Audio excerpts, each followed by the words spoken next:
Hello again, my name is Bill Tingley and welcome to another edition of Inside Family Court.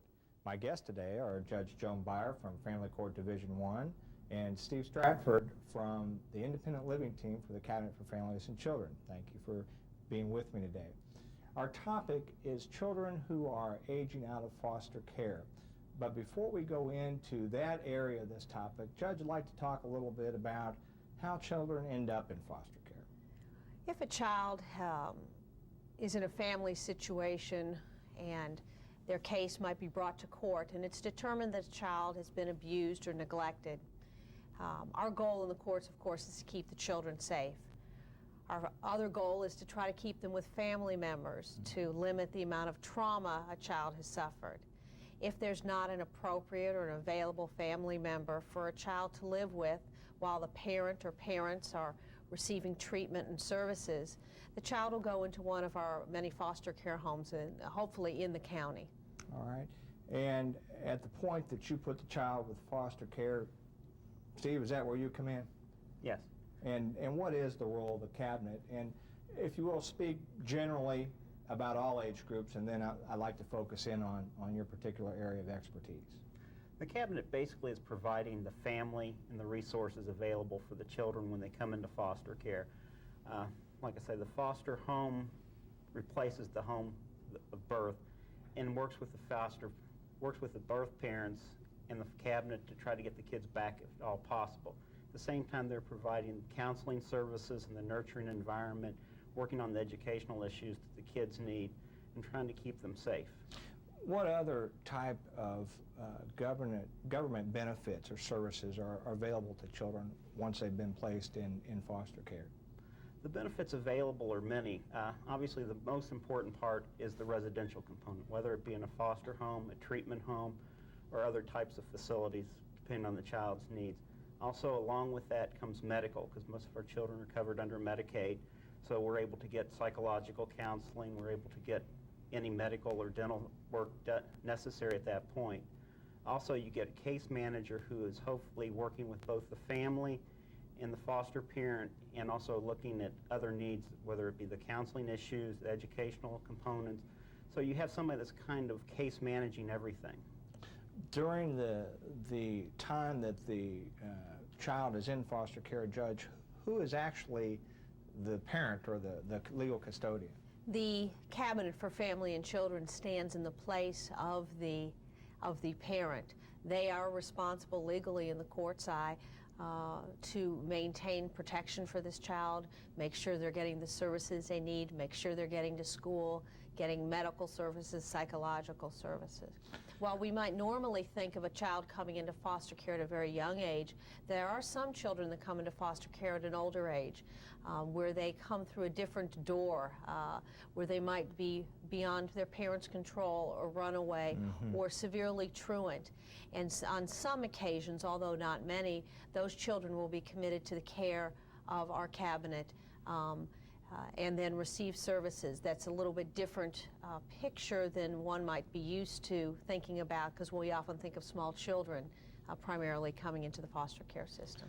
I know that you and I have discussed before the issue of institutional drift, and I think some federal laws have recently put it in place, have they not, to try to keep the number of children in foster care down. There have been a number of recent initiatives, most recently in this community, the Casey Initiative, the Family to Family Initiative, where the goal is to provide a significant number of competent services to families at the front end to avoid the possibility of a child going into the foster care system. Historically, there had been a problem with what we know as foster care drift. That would be a circumstance where a child was placed in the foster care system, that there was no regular judicial review of what was going on with that child, and in fact that child, without the hope of reunification with the parent or without the hope of adoption, stayed in the foster care system 5, 7, 8, 10 years without any permanent home, and not necessarily in the same foster home, but may have 10, 15, or 20 placements during a lifetime, and you can or during a minority lifetime, and you can imagine how difficult it would be for a child to wake up in a different home on a regular basis, not know what the rules are in any given home, not have their own room, not have a private place to be. And that was something that the federal government, through the Adoption Safe Family Act, and the courts in response to that have addressed in order to move children from removal from home into a permanent placement within 12 months. Steve, so when Judge Byer places a child with a cabinet, I think, I'm not sure that people are aware of just how day-to-day your responsibilities are. Tell me what kind of phone calls you're getting, what you're doing with these child. Generally, a state social worker is a case manager, and they are working directly with the child. They're also working with the care provider, whether it be a foster parent or a private child care agency. Also, they're responsible for making sure that all services are provided. As the legal guardian, you're also dealing with a lot of medical issues because you are signing as a parent in some cases. So you're basically making sure that everything that your own child would need is taken care of. Let's talk about children in the age range of, I think, 16 to 18 is what you're working with, or 17 to 18. How many children, or I shouldn't say children, I should say young adults, how many young adults are assigned to you at any given time? My actual caseload's probably between 18 and 20. So they're 18 to 20 teenagers, young adults, that you're kind of dad for in terms of things that happen to them on a day-to-day basis. Yeah. That I understand? I was reading, and when we come back from break, I'd like to pick this up, but I was reading in the Journal of Child and Adolescent Social Work that within 2 years of leaving foster care, half of these young adults have not completed high school. Less than half are employed. A fourth have been homeless for at least one night. 30% have no access to health care. 60% of the women have given birth, and less than 1 in 5 are self-supporting. When we come back from break, I'd like to talk about what we're doing to address some of these issues. Thank you both. Welcome back. Steve, Judge Byer has, in this case that I'm going to give you, placed now a young adult who's 17 years of age into your care, part of your assignment. What are going to be the type of things you're talking about to this person, and the type of things you're going to be doing? The first thing we're going to do is really start getting them to focus on that they are coming up on 18, to make them realize that they are going to be an adult. We're already treating them as an adult and trying to work with them on the first major decision they have to make. Under Kentucky statute, we are allowed to extend a child in foster care past the age of 18. So for us, that's kind of the carrot and the stick. Either they can stay, or on their 18th birthday, they can be released. So we're trying to focus on them, what they want. If they want to stay in care, explaining very clearly what our expectations are. And when you talk about extend, that's kind of shorthand, isn't it, for extending the benefits that you spoke of earlier? Yes. All right. Are there any other government benefits available to a young adult that elects extended care? Like I say, all the benefits of foster care they receive. The housing, the allowance, the clothing, the educational benefits, and medical benefits. Let's talk a little bit about educational benefits. What educational benefits are available to a young adult that elects to extend their care? Okay, if we're assuming that you're 18, you've completed high school, one of the things we then can work with kids is our young adults, education and vocational school programs, including college. We have several kids that are going to college, and that we subsidize the tuition for that, including the room and board on college campuses. We have several that are also in community colleges that still remain in foster homes. Now, if one of your clients elects extended care, is there by law a particular time that they have to make that election? We're required to have them decide prior to their 18th birthday, but also under statute that there is the ability to come back into care up to the 18th and 6 months. I want to break that in half. So right now we've got a 17-year-old client, or 17 and a half, and they want to extend care. Judge, you know, you've still got some work to do in this case, don't you? I give the final authority, generally upon the recommendation of Steve or someone that does his job, as to whether or not to extend the commitment. This is a wonderful opportunity for a lot of young adults that wouldn't have the chance otherwise to go to college, to get a vocational education.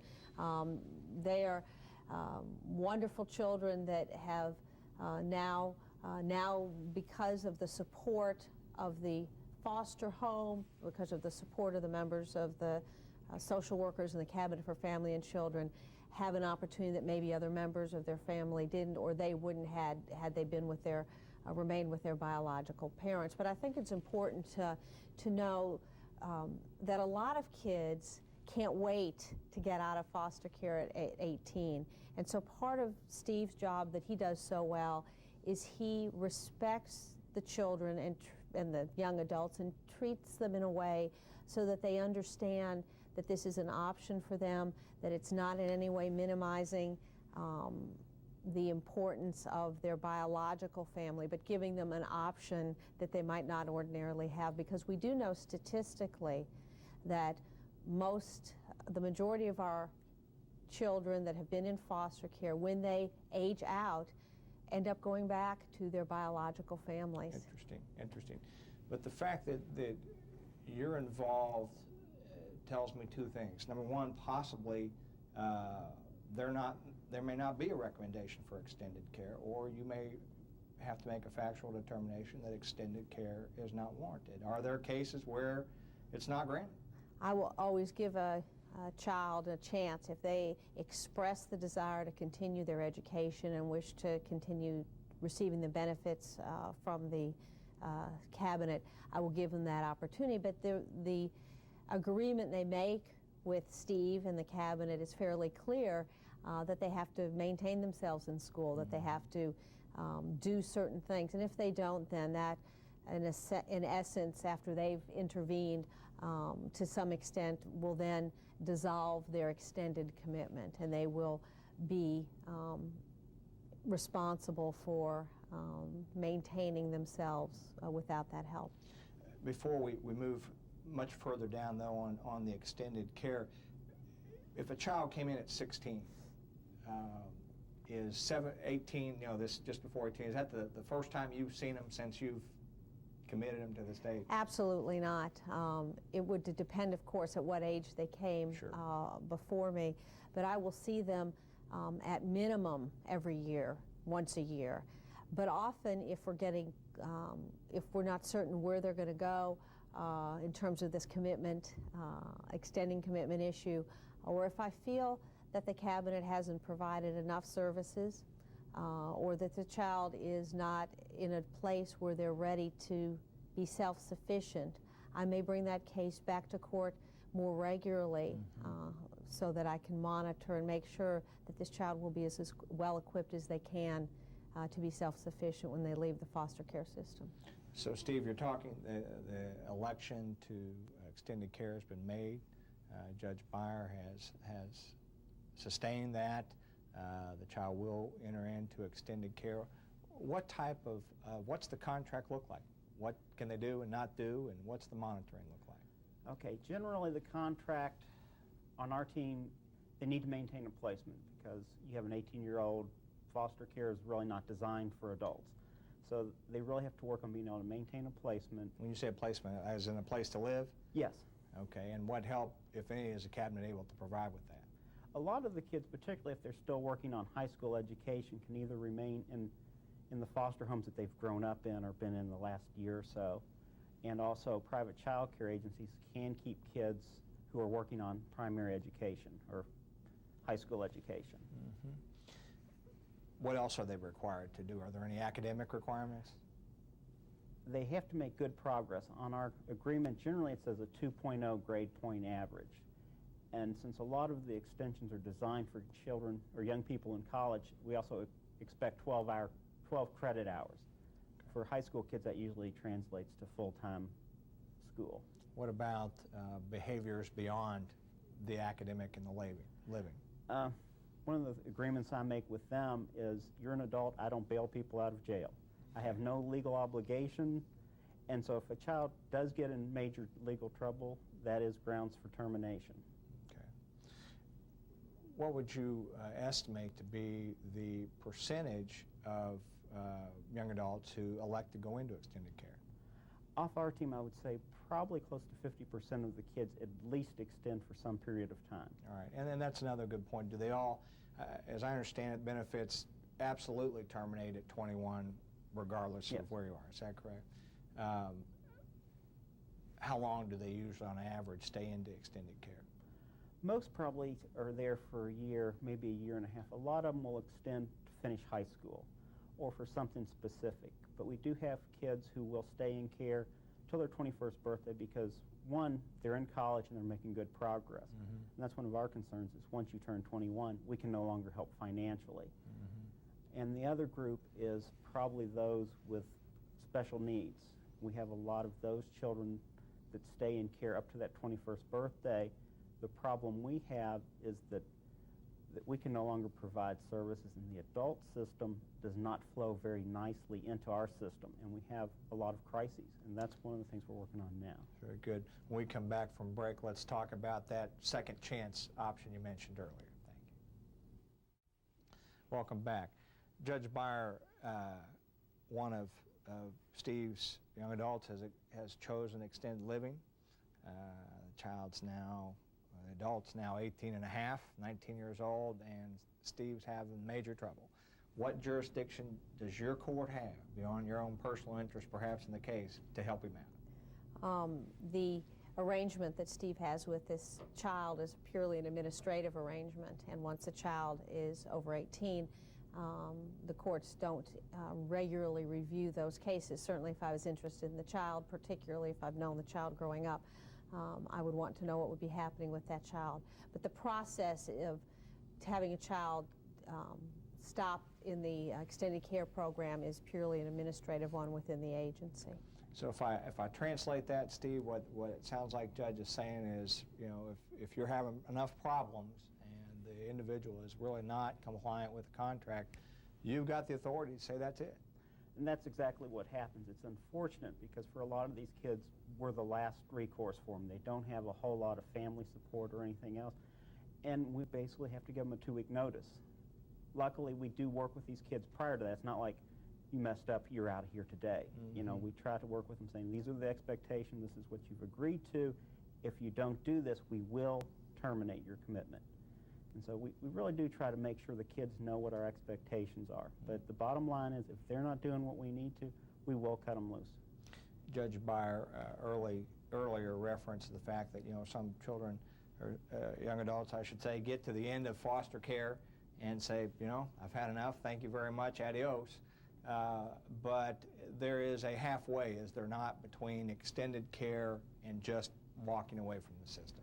Well, luckily that has just started under a new federal program, the Chafee Independent Living Act, which is providing funds to develop programming for kids that have exited foster care.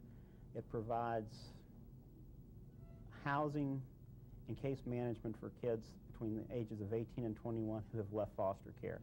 So this is a new option that just started this year. It's being worked on across the country, but across the state they're doing private contracts. So it's one of the nice things is it's not coming to the department. You're going to a different agency, not the ones that put you out, not the ones that you have been tired of dealing with all your life. Mm-hmm. So it does give them a new option. What about the medical piece? Are the medical benefits, extended medical benefits, available to them at this time? The problem with medical benefits is currently in Kentucky, even kids that extend foster care are not covered under Medicaid. Basically, we pick those costs up out of foster care funds. So under the Chafee program, even though there's a part in there that says that states can extend medical benefits to those children between 18 and 21 who have left foster care, Kentucky has not done that. Are there any initiatives that you're aware of that are trying to get that piece in place? From the state level, I'm unaware of anything. I know we have talked to some people about trying to maybe work with the legislature on that, and I don't know exactly why that was not implemented. but that's something we'd like to look at. Judges, as we view the solutions to this problem, are you aware of any other things that are being done nationally, being discussed in terms of how to help these children? Well, certainly my job and the job of the judges and the social service agencies across the country is to put Steve out of a job. And when I say that euphemistically. Our hope is that we're not going to be in a position where more kids are aging out of foster care, but there are less kids in the foster care system, that we've made good efforts to try to identify for children in crisis family members, other family members that may be able to have custody of them, or at the very least making children available for adoption by timely termination of parental rights. We are very fortunate. We have wonderful foster care parents in this community, foster care parents that have taken children under their wing, that have raised them, given them the opportunities to excel academically and emotionally. But this, and the courts are under so much scrutiny nationally, and personally, we feel an obligation that children deserve permanency, and we're working on that at the very earliest possible stage of a child's entry into the judicial process. Very good. Judge Byer, thank you very much. Steve Stratford, thank you very much.